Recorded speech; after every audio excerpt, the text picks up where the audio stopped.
Assalamualaikum warahmatullahi wabarakatuh.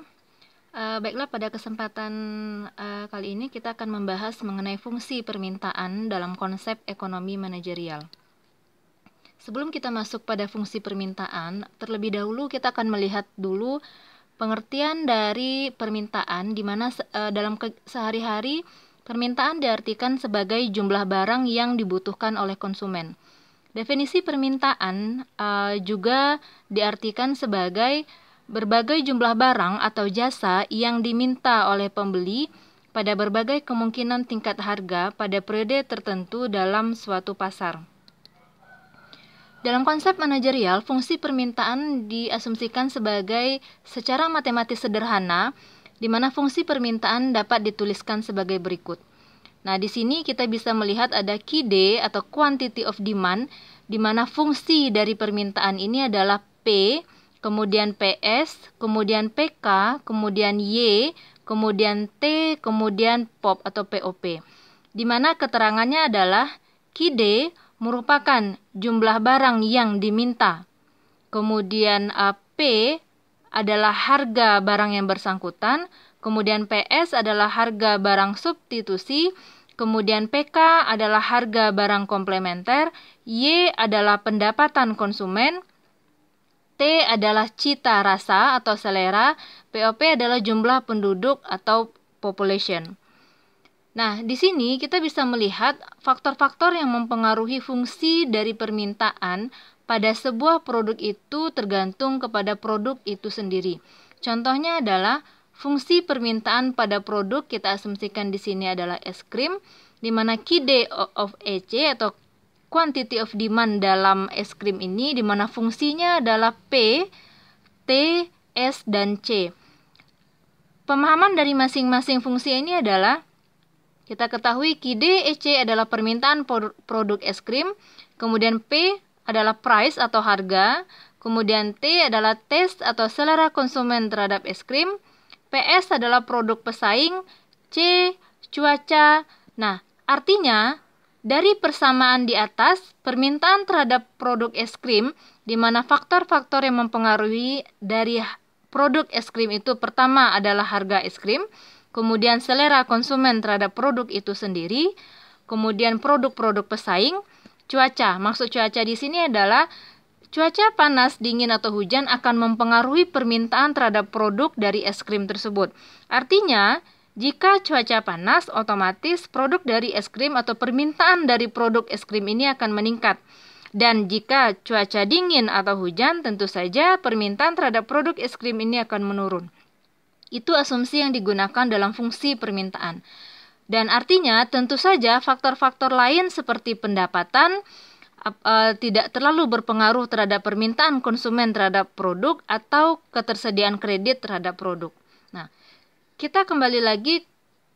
Nah, contoh yang kedua adalah fungsi permintaan pada produk handphone, di mana di sini kita asumsikan QD HP, di mana fungsinya adalah P, kemudian PS, kemudian T, kemudian I, kemudian V atau variasi produk. Nah, QD dari HP ini adalah permintaan terhadap produk handphone, di mana P adalah harga atau price, kemudian PS adalah produk pesaing. Di sini ada T, taste atau di sini ada I, iklan, kemudian V, variasi produk. Nah, fungsi permintaan pada jasa juga bisa kita masukkan dalam fungsi permintaan, di mana di sini QD S atau salon adalah P, SS, L, PL, K. Artinya, QDS sama dengan quantity of demand salon, di mana P adalah price atau harga, SS adalah salon pesaing, L adalah lokasi, PI adalah kelayakan, dan K adalah kebersihan. Nah, artinya di sini semua fungsi-fungsi dari produk ini atau fungsi permintaan dari produk ini, pertama sekali yang harus diperhatikan adalah perhatikan produk tersebut. Artinya, suatu fungsi permintaan produk A tidak bisa disamakan dengan fungsi produk B. Nah, itu maksudnya. Nah, sekarang kita lihat dalam persamaan ini, QD atau quantity of demand dalam produk ini diasumsikan produk ini adalah mobil, di mana Q sama dengan min 3P ditambah 1,5Y ditambah 0,05 pen ditambah 1500C ditambah 0,05I. Artinya di sini adalah diketahui permintaan produk mobil di dalam sebuah perusahaan seperti persamaan di atas dengan penjelasan. Pertama, kita bisa melihat di sini Q tentu saja quantity dari produk mobil tersebut. P adalah price atau harga dengan parameternya adalah min 3, ini dia. Kemudian Y adalah pendapatan dengan parameternya adalah 1,5, ini dia. Kemudian pen, tambahan jumlah penduduk dengan parameternya adalah 0,05. Kemudian C, kredit atau ketersediaan kredit dengan parameternya adalah 1.500, ini dia. Kemudian I, iklan dengan parameter yang kita gunakan adalah 0,05. Nah, makna atau maksud dari persamaan atau fungsi permintaan ini adalah, nah, kita akan membaca makna dari masing-masing persamaan ini. Pertama, kita akan membahas dulu min 3P. Makna atau maksud dari min 3P ini adalah permintaan mobil akan turun sebanyak 3 unit. 3 unit berasal dari parameter yang telah ada pada persamaan ini. Nah, min 3 atau minus atau negatif 3 ini diasumsikan sebagai turun.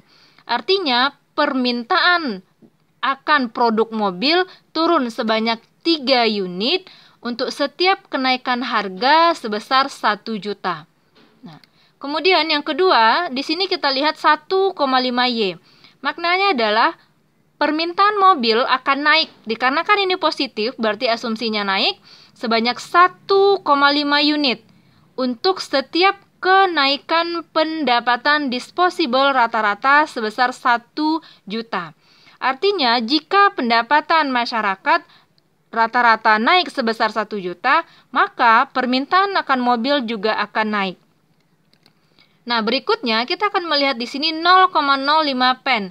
Artinya, permintaan mobil akan naik sebanyak 0,05 unit untuk setiap tambahan penduduk sebanyak 1 orang. Artinya, jika semakin banyak penduduk atau bertambahnya penduduk, maka permintaan akan mobil juga akan naik sebesar 0,05 unit. Oke, berikutnya kita akan lihat di sini 1500C. Artinya, permintaan mobil akan naik sebesar 1.500 unit jika indeks ketersediaan kredit juga naik sebesar 1 unit. Artinya semakin banyak kredit yang diberikan kepada masyarakat, maka jumlah permintaan mobil juga akan naik. Berikutnya di sini adalah permintaan mobil akan naik sebesar 0,05 unit, ini dia 0,05I untuk setiap 1 juta rupiah yang digunakan untuk biaya iklan. Berarti ini adalah iklan. Asumsinya apa? Semakin banyak biaya iklan yang diberikan oleh perusahaan, semakin banyak iklan yang ada dan diberikan kepada masyarakat, maka permintaan akan mobil juga akan naik sebesar 0,05 unit. Nah, berikutnya kita akan melihat di sini taksiran nilai dari independen untuk tahun yang akan datang. Artinya kita akan menaksir di sini berapakah quantity of demand pada perusahaan tersebut.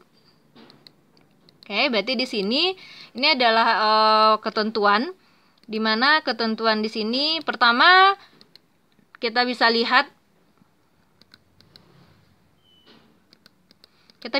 di sini. Nah, diketahui taksiran nilai independen untuk tahun yang akan datang dari produk mobil adalah di mana harga sebesar 9 juta, kemudian Y atau pendapatan sebesar 17 juta, penduduk 100 juta penduduk, kemudian C 3 unit kredit, I adalah iklan sebesar 100 juta. Nah, kita akan memasukkan angka-angka ini ke dalam tabel, di mana kita bisa lihat di sini taksiran permintaan industri akan mobil dengan menggunakan sebuah fungsi permintaan hipotesis, variabel independen di mana harga rata-rata ya dari harga P atau price tadi adalah 9 juta, kita masukkan ke sini, pendapatan disposable 17 juta, penduduk 100 juta penduduk, indeks kredit 3 unit, pengeluaran iklan 100 juta. Parameter ya, parameter min 3, 1,5, 0,05, 1500 dan 0,05 itu kita dapatkan dari persamaan yang ini. Oke, jadi semua parameter kita masukkan ke dalam tabel parameter tersebut. Dan taksiran seperti ini kita masukkan ke dalam tabel taksiran. Ini dia. Berarti ini adalah taksiran, ini adalah parameter. Nah, taksiran permintaan total unit itu kita dapatkan dari perkalian antara taksiran nilai variabel independen dengan parameter. Min 27 juta kita dapatkan dari 9 juta dikali min 3, ini hasilnya. 17 juta dikali 1,525 juta 500. 100 juta dikali 0,05 adalah 5 juta. 3 dikali 1.500 adalah 4.500. 100 juta dikali 0,05 adalah 5 juta. Sehingga permintaan total kita dapatkan, kita jumlahkan keseluruhan hasil ini, kita dapatkan 8.504.500. Nah, maknanya apa? Kita akan memasukkan ke dalam kurva permintaan, di mana pada konsep kurva permintaan hanya ada dua, yaitu P dan Q atau price dan kuantitas. Nah, kita lihat di sini. Kurva permintaan akan suatu produk biasanya dilukiskan dengan menggunakan sebuah grafik dan semua variabel independen di dalam fungsi permintaan tersebut, kecuali harga produk tersebut dianggap tetap. Nah, ini kita lihat sesuai dengan asumsi yang mengatakan bahwa dalam konsep permintaan ada Q dan P yang harus ada, sehingga kita lihat di sini taksiran pada P tidak kita masukkan dalam persamaan. Oke, saya ulangi, taksiran pada P tidak kita masukkan di dalam persamaan, sehingga persamaan berikutnya menjadi Q sama dengan min 3P ditambah 1,5 dikali 17 juta, ditambah 0,05 dikali 100 juta, ditambah 1.500 dikali 3, ditambah 0,05 dikali 100 juta.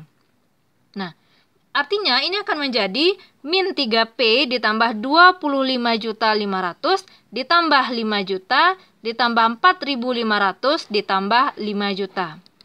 Nah, berikutnya ini kita tambahkan keseluruhan akan menjadi 35.500, 1.500 atau 35 juta dikurang 3P.